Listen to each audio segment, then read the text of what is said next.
धुळ्यातील reel star आणि युवा उद्योजक शुभम सिंघवी यांचा गणेश विसर्जनादरम्यान मुंबई-आग्रा महामार्गावर झालेल्या अपघातात जागीच दुर्दैवी मृत्यू झाला आहे।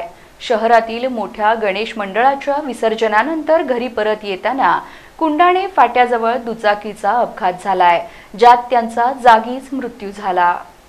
धुळे शहरातील सहजीवन नगर येथील रहिवासी शुभम सिंघवी हे रील स्टार म्हणून ओळखले जाणारे युवा उद्योजक होते। शनिवारी सकाळी शहरातील मोठ्या गणेश मंडळांच्या विसर्जनासाठी दुचाकीने तापी नदीपात्रात गेले होते। उशिरापर्यंत चाललेल्या विसर्जनानंतर ते घरी परत येत असताना मुंबई-आग्रा महामार्गावर धुळे शहरालगत असलेल्या कुंडाणे फाट्याजवळ भीषण अपघात झाला। शुभम यांच्या दुचाकीचा अपघात झाल्याने त्यांचा जागीच दुर्दैवी मृत्यू झाला। या घटनेमुळे धुळे शहरात शोककळा पसरली आहे। स्थानिक पोलिसांनी अपघाताचा तपास सुरू केलाय। शुभम यांचे योगदान आणि उत्साही व्यक्तिमत्व यासाठी ते युवकांमध्ये प्रेरणास्त्रोत होते। या अपघाताने कुटुंबीय आणि मित्रपरिवारावर दुःखाचं वातावरण पसरलंय।